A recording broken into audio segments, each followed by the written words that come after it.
बिस्मिल्लाहिर्रहमानिर्रहीम अस्सलाम वालेकुम। मैं हूं ज़िशान अहमद सिद्दीकी। आप देख रहे हैं सबसे पहले पाकिस्तान।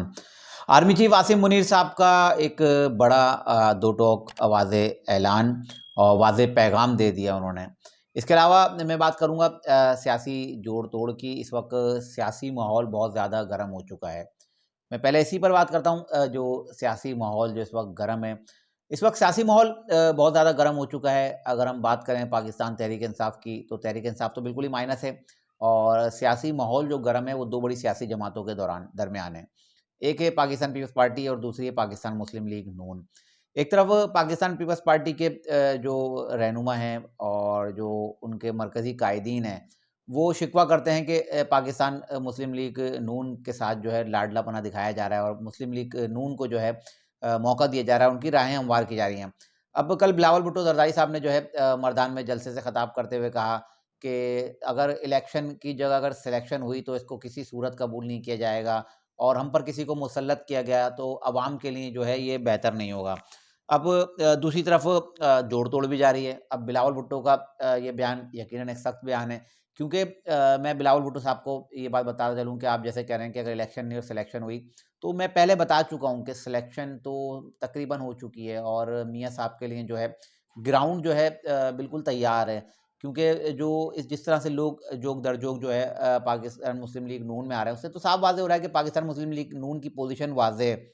अब पेशावर जा रहे हैं बिलावल भुट्टो जरदारी साहब, तो उससे पहले ही जो है पाकिस्तान पीपल्स पार्टी को एक बड़ा धचका लगा है, जहाँ आसमा आलमगीर जो साबिक पाकिस्तान पीपल्स पार्टी के दौरे हुकूमत में जो है मुशीर भी रही हैं वो वज़ीर आज़म की, और इस वक्त जो है मरकज़ी सेक्रेटरी इत्तलात थी पाकिस्तान पीपल्स पार्टी की।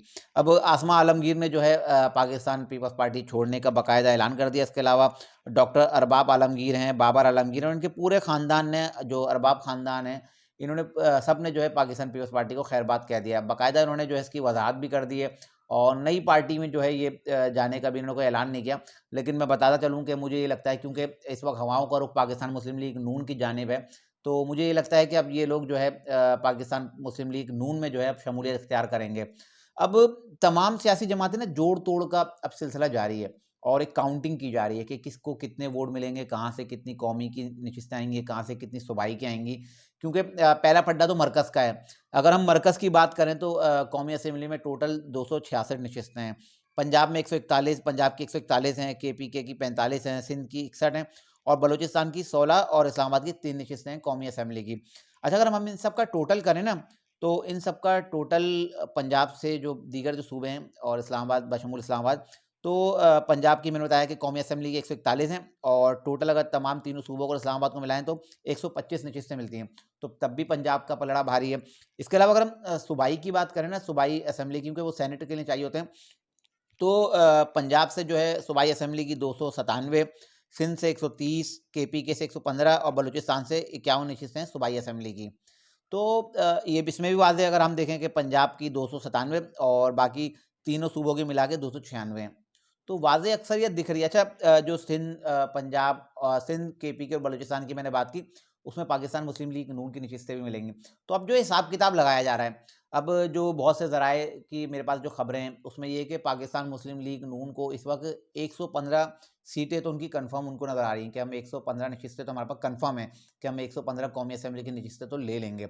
और इसके अलावा जो पाकिस्तान पीपल्स पार्टी है वो भी दावे कर रही है, क्योंकि बिलावल भुट्टो ने कल कहा ना, जब उनके पिछले जो जलसे में उन्होंने कहा था कि अगला वज़ीर आज़म पाकिस्तान पीपल्स पार्टी का और मुस्लिम लीग नून का वज़ीर आज़म हम नहीं आने देंगे। लेकिन अब गेम का सारा जो ना नंबर्स का गेम चल रहा है कि कहाँ किसके बाद जो है ज़्यादा नशिस्तें हैं। अब सब जगह जोड़ तोड़ का अमल जो है जारी है और जोड़ तोड़ तेज़ी से हो रही है, क्योंकि सब लोगों ने अपने जो उनके जो मेन जो लोग होते हैं ना जो जोड़ तोड़ करते हैं, उन लोगों को मैदान में उतार दिया है और उनको कह दिया है कि अब आप लोग जो है जोड़ तोड़ करें और लोगों को तोड़ कर लाएं।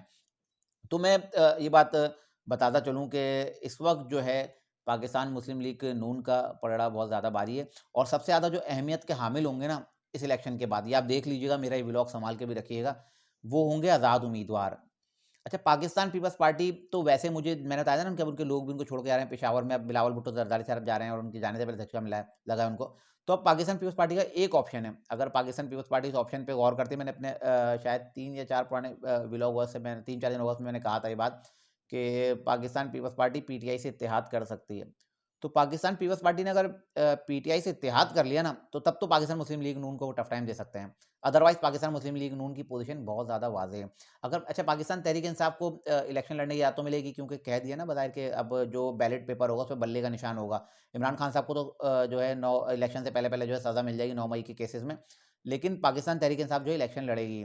तो अगर तो पीपल्स पार्टी पाकिस्तान तहरीक-ए-इंसाफ से इत्तेहाद कर लेती है, क्योंकि सिंध का भी चल रहा है ना कि सिंध पाकिस्तान पीपल्स पार्टी से छीनने की कोशिशें की जा रही हैं कि 15 साल बाद दोबारा जो है पीपल्स पार्टी से जो है सिंध छीन कर जो है दीगर सियासी जमातों को दे दिया जाए, जिसमें जीडीए, एमक्यूएम और ये वो। तो तैयारियां की जा रही हैं कि देखें देखें ना, पाकिस्तान मुस्लिम लीग नून को जो है बाकायदा पिच तैयार करके दी जा रही है।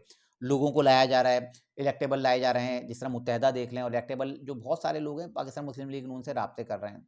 तो वाज़े कि पाकिस्तान मुस्लिम लीग नून की पोजीशन बहुत ज़्यादा मजबूत है। वो सिंध पे उनकी नज़रें हैं कि वो सिंध से किसी तरह से जो है लोगों को तोड़कर और सिंध से भी पाकिस्तान पीपल्स पार्टी की जो हुकूमत छीन ली जाए। लेकिन पाकिस्तान पीपल्स पार्टी तब फ़ायदे में रहेगी, मेरी एक नाक़िस राय है, और मुझे लगता भी है शायद ऐन वक़्त पे जो बिलावल भुट्टो ज़रदारी साहब इतने बड़े-बड़े दावे कर रहे हैं ना, हो सकता है शायद वो पाकिस्तान तहरीक-ए-इंसाफ से जो है इत्तेहाद कर लें। और अगर पाकिस्तान तहरीक-ए-इंसाफ के चेयरमैन इमरान खान साहब खाली इतना ही कहते हैं कि पाकिस्तान पीपल्स पार्टी के उम्मीदवारों को आप वोट दे दो, तो पंजाब में भी पाकिस्तान पीपल्स पार्टी बहुत ज़्यादा टफ टाइम दे सकती है और मुस्लिम लीग नून के लिए मुसीबत खड़ी कर सकती है। तो ये थी आज की कुछ खबरें जोड़-तोड़ के हवाले से कि पाकिस्तान मुस्लिम लीग नून और पाकिस्तान पीपल्स पार्टी की क्या पोज़ीशन है। इसके अलावा मैं बात कर रहा था आर्मी चीफ आसिम मुनीर साहब के। आसिम मुनीर साहब ने कल जो है तमाम मकाती फ़िक्र के उलमाए कराम से जो है मुलाकात की। पाकिस्तान भर से जो उलमाए कराम ये तशरीफ़ लाए थे, उनको 2 टोक उन्होंने पैगाम दे दिया है। उन्होंने कहा कि अब जो ताकत का मुज़ाहिरा है ना, सिर्फ़ रियासत करेगी। किसी भी सियासी जमात या मज़हबी गुरोह को अब जो है ताकत का इस्तेमाल करने की इजाज़त नहीं होगी। उन्होंने उलमाए कराम से जो है तालिबान के हवाले से भी कुछ पूछा कि उनके खिलाफ जो है क्या लाएअमल बनाया जाए। अब आर्मी चीफ ने दो टोक कह दिया है तमाम मकातिब फ़िक्र के उलमाए कराम को कि अब जो है इस तरह की जो दहशतगर्दी होती है ना, जब मामलात ख़राब होते हैं, हालात ख़राब होते हैं, अगर आप देखें फैज़ाबाद धरना हो गया, लाहौर में टीएलपी का एक धरना, उसमें जो पुरतशद्दुद कार्रवाइयाँ हुई थी, और बहुत सी जगह जो मज़हबी जो कार्ड इस्तेमाल किया था, उनको दो टोक पैगाम दे दिया आर्मी चीफ आसिम मुनीर साहब ने, क्योंकि पाकिस्तान में जो मईशत की जो तबाही की सबसे ज़्यादा ज़िम्मेदार है वो वाली चीज़ें हैं। क्योंकि जब भी पाकिस्तान में खुशहाली आती है और मईशत बेहतर होने लगती है, तो मज़हबी कार्ड इस्तेमाल किया जाता है और इंतशार और इश्तियाल अंगेज़ी फैलाई जाती है, उससे मुल्क के हालात ख़राब हो जाते हैं। तो जो बैरूनी इमदाद या बैरूनी जो सरमायाकारी आती है ना, उससे बहुत ज़्यादा मुतासिर होती है।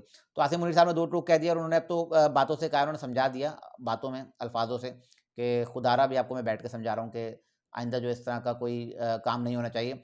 लेकिन अगर आइंदा ऐसा नहीं हुआ ना, और आइंदा इश्तियाल अंगेज़ी हुई किसी भी मज़हबी जमात की जानिब से, तो उनके साथ जो 9 मई का जो वाक़या हुआ है ना, जो उसमें मुलविस लोग हैं, उनके कार्रवाई हो रही है।